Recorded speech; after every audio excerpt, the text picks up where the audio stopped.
코인 투자에 관심 있으신 여러분들, 오늘도 환영합니다. 코인 투자는 계속해서 공부하고 시장 동향을 체크해야 합니다. 코인 투자는 전쟁과 같기 때문입니다. 세력들은 계속 우리를 속이려 들 것이고 개미들을 이용해서 유동성을 확보하려고 하겠죠. 우리는 세력을 이길 생각보다는 세력의 편에 서는 것이 중요합니다. 세력들의 움직임에 반해서는 안 되며 해당 세력 움직임에 편승하는 것이 승리를 위한 지름길입니다. 그럼 오늘의 분석 브리핑 시작하도록 하겠습니다. 비트코인의 수요 증가로 인해 57,000달러를 지지하고 상승세를 보이면서 가격 안정화 단계에 들어섰다는 분석이 나왔습니다. 크립토컨트의 악셀 아들러 주니어 분석가는 비트코인이 57,000달러까지 하락한 후 평균 1일 토큰 전송량이 크게 늘어나는 것으로 확인됐다. 이로 인해 비트코인은 57,000에서 68,000달러에서 가격 안정화를 보였으며 하락 없이 매도 압력을 흡수했음을 시사한다라고 설명했습니다. 이어 최근 늘어나는 수요는 시장 참여자들이 강세를 전망하고 있음을 나타내며 우리가 시장 통합의 마지막 단계에 접근하고 있음을 시사한다라고 덧붙였습니다. 에릭 발추나스 블룸버그 수석 ETF 애널리스트가 올해 솔라나 현물 ETF가 승인될 확률은 제로라며 만약 카멀라 해리스 미국 부통령이 이번 대선에서 승리한다면 2025년에도 솔라나 현물 ETF가 승인될 가능성은 낮다고 전했습니다. 이어 유일한 희망은 도널드 트럼프 전 대통령의 대선 승리라고 덧붙였습니다. 앞서 미국 증권거래위원회는 시카고 옵션 거래소에 솔라나 현물 ETF 19B-4 신청서를 반려한 바 있습니다. 도널드 트럼프 공화당 대선 후보가 카말라 해리스 민주당 대선 후보를 5% 앞선 것으로 나타났습니다. 폴리마켓은 X를 통해 현재 트럼프가 해리스를 5%가량 앞서고 있다라고 전했습니다. 카말라 해리스 부통령이 최근 바이든 대통령의 세금 인상 정책을 지지한다고 밝힌 영향으로 추정됩니다. 최근 비트코인이 6만 달러 돌파에 어려움을 겪고 있는 가운데 향후 대규모 숏스퀴즈 발생 이후 가격이 수직 상승할 수 있다는 분석이 나왔습니다. 블룸버그에 따르면 최근 비트코인 선물 계약의 펀딩비는 지난해 3월 이후 가장 낮은 수치를 보이고 있다면서 투자자들은 시세가 하락할 것에 더욱 베팅하고 있다. 동시에 미결제 약정은 급격히 증가해 숏스퀴즈가 발생할 수 있는 적합한 환경을 조성하고 있다라고 분석했습니다. 또한 비트코인은 6만 달러 수준을 유지하는 데 어려움을 겪고 있고 미결제 약정은 지난주에만 29,000 BTC 규모로 증가했다면서 미결제 약정이 이같이 급증한 것은 비교적 드문 경우에 해당한다라고 설명했습니다. 매체는 비트코인은 미국 정부가 압수한 물량을 매도할 수 있다는 우려로 약세를 보였다면서 투자자들은 오는 23일 제롬 파월 미국 중앙은행 의장의 잭슨홀 발언에 주목하고 있다라고 덧붙였습니다. 제롬 파월 미국 중앙은행 의장이 오는 23일 잭슨홀에서 연설할 예정인 가운데 연설 이후로 비트코인이 하락할 가능성이 있다는 분석이 나왔습니다. 가상자산거래 업체 QCP 캐피털은 월가는 미국의 고용시장이 생각보다 강하지 않을 수 있다는 소식에 술렁이고 있다면서 고용시장의 여파가 상당할 경우 혹은 파월 의장이 금리 인하와 관련해 조심스러운 발언을 할 경우 비트코인과 이더리움 등 가상자산은 지지선 아래로 하락할 수 있다라고 밝혔습니다. 매체는 파월 의장은 고용시장 문제를 잭슨홀 행사에서 더 논의할 예정으로 알려졌다면서도 고용시장 데이터 변화와 상관없이 미국이 9월 기준 금리를 인하할 가능성은 높아 보인다라고 덧붙였습니다. 파월 잭슨홀 연설 시간은 한국 시간으로 23일 밤 11시에 진행됩니다. 가상자산에 있어 알트코인들의 상대적인 위치가 어디쯤인지 알 수 있는 알트코인 인덱스입니다. 알트코인 인덱스상 최하단 영역에 도달하였습니다.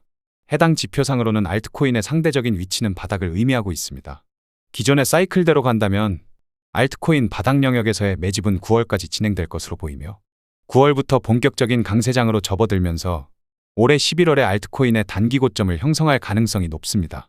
따라서 8에서 9월은 알트코인의 매수 영역으로 메리트가 있겠으며 올해 11월 연말에 매도 정리하는 방향으로 큰 그림을 구상합니다. 다만 이것은 상대적인 가격 위치를 나타내는 것이기 때문에 실제 매매는 알트코인의 개별 차트를 보고 거래 전략을 모색해 주시길 바랍니다. 다음 살펴볼 것은 미결제 약정 흐름입니다. 미결제 약정은 수익이 실현되지 않은 포지션을 의미하며 언젠가 수익 실현이 될 물량이라고 보시면 되겠습니다. 미결제 약정의 증가는 자금이 유입을 뜻하며 미결제 약정의 감소는 자금이 이탈을 뜻합니다. 미결제 약정의 흐름을 통해 자금이 유입과 이탈 방향을 찾아보실 수 있겠습니다. 전체 미결제 약정의 거래소 분포 흐름을 보자면 1위가 CME 거래소이며 비율 29.29%를 차지하고 있습니다.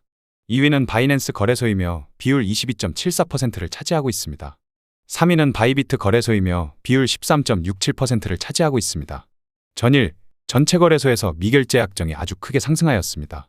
비트코인은 횡보 흐름이 지속 중이오나 시장의 자금 유입은 크게 확대되고 있는 상황이라고 보시면 되겠습니다. 이럴 경우 숏스퀴즈의 발생 확률이 높으며 숏 포지션을 청산시키며 강한 강세 흐름을 만들 가능성에 대해서도 염두에 두시는 게 좋겠습니다. 이제부터 비트코인의 심층 분석을 안내드리겠습니다. 중장기적인 거래 전략을 모색하기 위한 주간 차트입니다.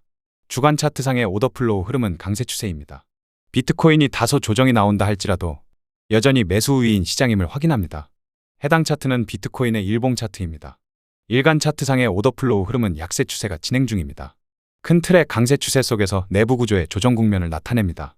해당 내부 구조의 조정 국면을 뚫어낸다면 비트코인의 큰 틀의 강세 추세는 가속화가 될 것으로 보여집니다. 매매를 길게 스윙 구조로 거래하시는 분들은 조금 더 차분히 기다려보심이 좋겠습니다.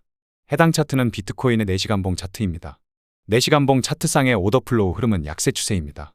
4시간봉상 여전히 약세 추세가 진행 중이오나 이번 반등의 빨간색 원형의 내부 유동성을 해소시킬지 지켜보게 될 것입니다. 해당 내부 유동성을 해소시킨다면 4시간봉상 오더플로우 흐름은 강세 추세로 전환되며 특성 변화가 이루어질 것입니다. 기대가 크면 실망도 큰 법이니 아직까지는 설레발 치지 말고 시장 방향성을 차분히 지켜보시면 되겠습니다. 해당 차트는 비트코인의 1시간봉 차트입니다. 1시간봉 차트상의 오더플로우 흐름은 강세 추세입니다. 제가 아직까지는 설레발 치지 말고 시장을 차분히 지켜보겠다고 한 이유가 여기 있습니다. 지금 비트코인이 크게 반등한 것처럼 보여도 시간봉상 여전히 통합 및 보합세가 진행 중입니다. 박스권에 갇혀 횡보 흐름이 지속되고 있다는 것이죠. 아직 추세 방향성이 나오지 않았다는 뜻입니다. 해당 통합 및 보합세가 길어지면 길어질수록 방향성이 주어졌을 때 강하게 치고 달리게 될 것입니다. 어차피 시장 방향성은 우리가 정하는 것이 아닌 시장이 정하는 것이므로 주어지는 시장 방향성에 편승할 준비만 하고 계시면 되겠습니다. 해당 차트는 비트코인의 15분봉 차트입니다. 15봉 차트상의 오더플로우 흐름은 강세 추세입니다. 구조 붕괴가 진행되면서 단기 상승 추세가 지속되고 있는 모습입니다. 그에 따라 15분봉상의 수요존이 생성되었으며 해당 수요존은 단기 지지 반등 영역임을 나타냅니다. 수요존의 가격대는 59,400달러입니다. 해당 지지 레벨에서의 가격 움직임을 확인해 주시길 바랍니다. 해당 차트는 비트코인의 5분봉 차트입니다. 5분봉 차트상의 오더플로우 흐름은 강세 추세입니다. 우리는 강세 추세 속에서 매수 거래를 모색하며 약세 추세 속에서 매도 거래를 모색하는 것이 기본 원칙입니다. 분봉 단위에서 강세 추세 흐름이 지속되고 있으니 단기 거래를 위한 매수 거래를 활용할 수 있겠습니다. 5분봉상의 내부 구조를 통해 더욱 면밀히 살펴보도록 하겠습니다. 해당 차트는 비트코인의 5분봉의 내부 구조입니다. 5분봉상 구조 붕괴가 진행되면서 강세 추세는 여전히 진행 중입니다. 그에 따라 5분봉 단위에서도 수요 영역이 발생하였습니다. 수요 영역의 가격대는 59,800달러입니다. 해당 지지 레벨에서의 가격 움직임을 확인해 주시길 바랍니다. 금일의 주요한 유동성 가격대를 확인해 보겠습니다. 일간 매수층 유동성은 61,835달러, 주간 매수층 유동성은 61,950달러에 형성되어 있습니다. 일간 매도층 유동성은 58,728달러, 주간 매도층 유동성은 56,052달러에 형성되어 있습니다. 세력들은 결국 유동성에 이끌림 방향으로 나아가려는 성질이 있습니다. 시장 참여자들의 주문 오더가 밀집된 가격대를 타겟으로 삼으며 시장 방향을 이끌고 가는 것이죠. 해당 일간 및 주간상의 유동성 가격대를 체크하시고 시장 방향성을 살펴보시길 바랍니다.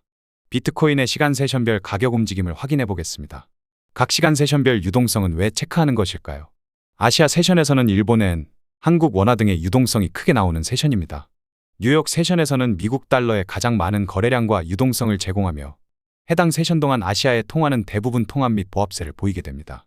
즉 가격과 시간은 긴밀한 상관관계가 있다는 것이며 각 시간대 세션별로 유동성을 체크하는 것은 기술적 분석의 시작입니다. 그럼 세션별 흐름을 살펴보도록 하겠습니다. 아시아 세션에서 아시아 로우값과 아시아 하이값을 통해 유동성을 만들어냈고 런던 세션에서는 아시아 하이값에 대한 유동성을 해소시키고 약세 흐름을 보여주었습니다. 뉴욕 오전장에서는 런던의 로우값에 대한 유동성을 해소시키고 강세 흐름을 보여주었습니다. 따라서 일간 바이어스 흐름은 59,300에서 59,800달러 가격대에서 물량의 축적이 이루어졌으며 해당 축적 단계를 통해 가격 강세 흐름을 이끌었다고 보시면 되겠습니다. 오늘의 영상을 요약하자면 중장기적인 추세는 여전히 강세 추세가 진행 중입니다. 다만 내부 구조상에서 통합 및 보합세가 길어지고 있어 스윙 구조는 기다림이 다소 필요하겠습니다. 단기 거래 전략을 모색하기 위해 15분봉 차트를 참고합니다. 15분봉상의 오더플로우 흐름은 강세 추세임을 확인하며 수요 영역을 선별합니다. 해당 수요 영역의 가격대는 59,400달러입니다. 해당 지지 레벨에서 가격 움직임을 확인해 주시길 바랍니다. 그럼 오늘도 좋은 하루 되시길 바라며 구독자 여러분들의 성공 투자를 기원하겠습니다.